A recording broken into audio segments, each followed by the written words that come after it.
What's up, tribe? How you guys doing? Go ahead and hit that subscribe button. I hope you like this video. This is going to be your review for Tyler Perry's Sistas season 1 episode 10. Now look, I have absolutely no idea why my DVR did not pick this episode up last night, but it didn't. When I got home from work today, boom, there it was. I don't know what the issue was. I don't know, but we're going to talk about it. So we start this episode off where we left off, before Christmas, with the private detective confronting Andy about the pictures with her and Gary, living their best life like he ain't married. Now, Andy got real nasty and defensive. And my thing is, I get it that on one hand, you don't know this woman, you don't know whether you can trust this woman. But on the other hand, this woman got your whole card in her hand. I don't understand why you would be so nasty to her.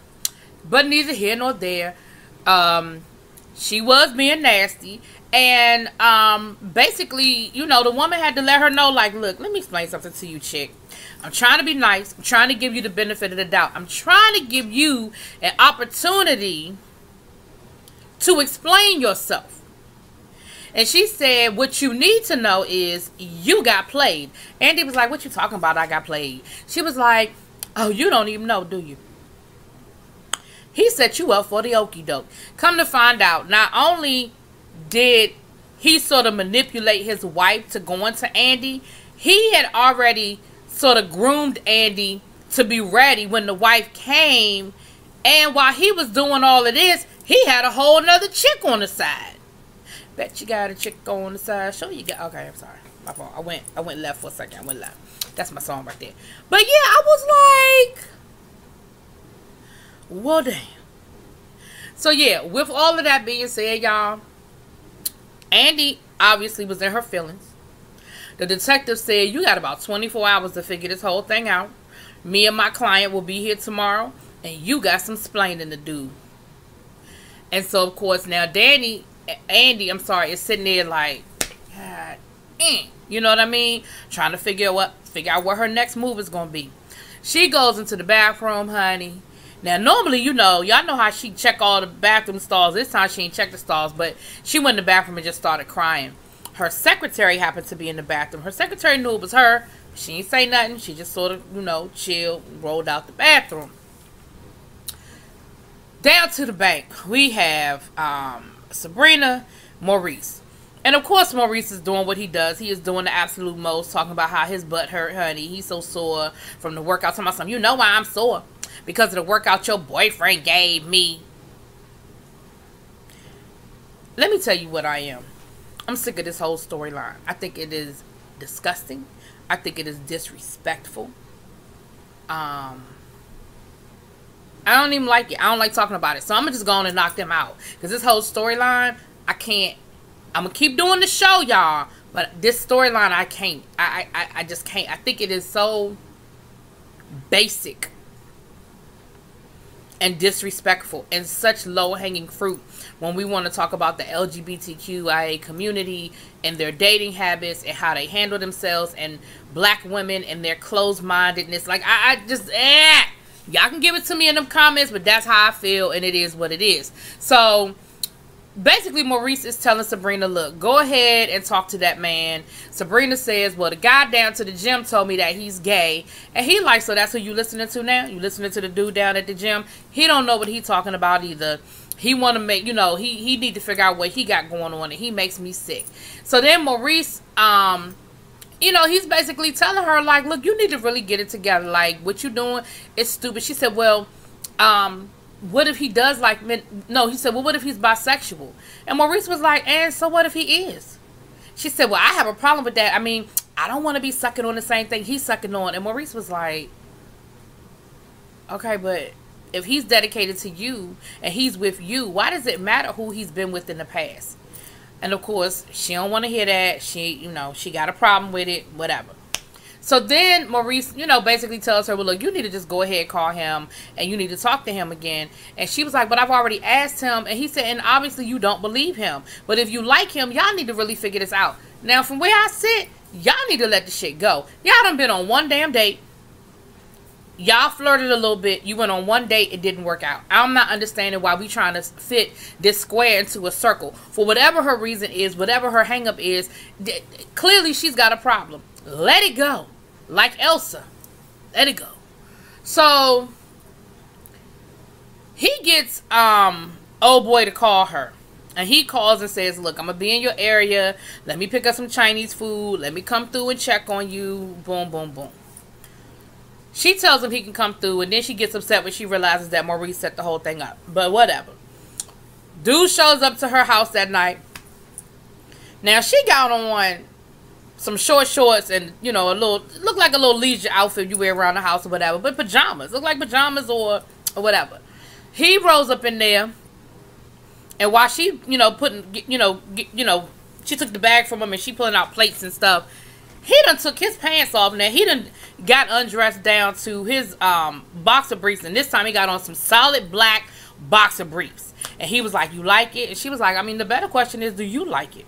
He was like, you know, I'm getting used to it. And so, they end up having sex. I'm not dwelling on this. I'm not stretching this out. They end up having sex. And during an intermission, he ends up rolling off the bed and finds her toy box. Now, I'm going to say 99.9% of women in America have a toy box. So y'all know what I'm talking about when I say the toy box, okay? He finds her toy box. And women do some women keep it under their bed. Some women keep it in the dresser. Some people, there are different places you can keep the toy box. And depending on what level of intimacy you are with a man, you might let them in on your toy box secret or not. Just depending on your situation. So, he finds the toy box and he pulls out a dildo or whatever. And she said, well, I don't need that. I got the real thing right now. He was like, well, you know, maybe we could play around with it. And she was like, oh, really? He was like, yeah, why don't you? And so she said, oh, maybe I could use it on you. Still trying to figure out what he like and what he don't like. He gonna say, okay.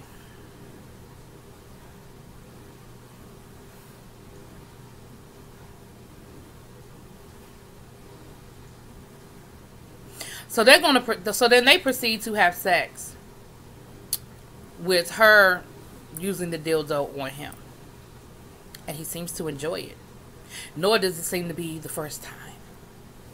So, of course, when it's all over said and done, she feeling some kind of way. She feeling real awkward. He happy. He acted like it was the best sex he's ever had.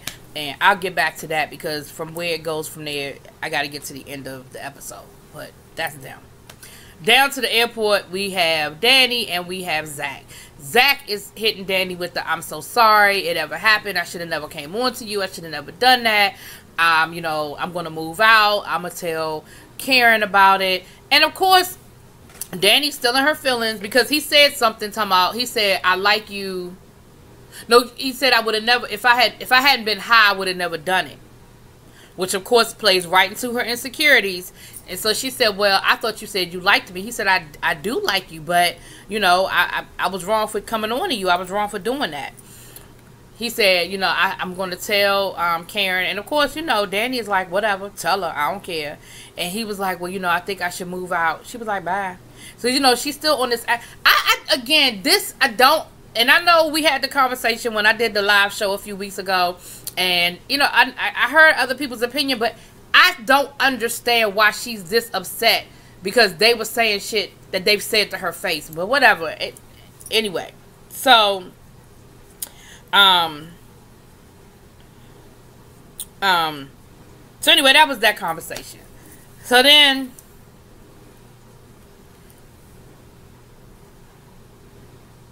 she ends up calling. No, Sabrina ends up calling her. She answers the phone. She still got an attitude. Karen is looking for... Wait a minute, she called her twice. So the first time I think she was just calling her to find out about Zach or whatever. And that's when she says, well, Zach is going to... Zach is getting ready to call... getting ready to go talk to Karen and tell Karen everything. And she was like, are you serious? She's ready to tell Karen everything? And she was like, yeah, and I don't care. So, of course, you know, Sabrina being who she is, you know, don't want her friends to do something that they can't come back from. And she's like, come on, like, you know, she's like, come on, Danny. Like, you have to, actually, you really have to give a damn. And Danny was like, I really don't. I don't care what he says to her. I don't care about him going down there and talking to her. Like, I don't care. Which, of course, she does. So down to to Karen's hair cuttery. I guess that answers the question about whether this is her salon. It is her salon. The dude shows up. Her friend shows up. The guy that with the wife, the white wife. He shows up, and she says to him, "Look, why are you here?" He said, "Look, I just came to apologize." She was like, "Well, you could call me to do that." He was like, "You won't take my phone calls," and she was like, "Because I don't want to talk to you." And so they get to talking or whatever, and she says, "Look, as much as I hate to admit it, some of my other friends told me that I can be a bit harsh and my tongue can be a bit strong. And so, maybe I was a little too mean when you brought that up." And he was like, "It is what it is. I really, I think you're a nice person. And I just really, I just hate to see you get caught up in being nasty that way." And so he ends up inviting her out to dinner again. And she says, "Look, I don't think I'm ready." She said, "Because every time I go somewhere with you, your wife show up. So I don't know if I'm ready to be seen in public with you, but you can come over to the house and I'll cook dinner." And I'm thinking to myself, okay.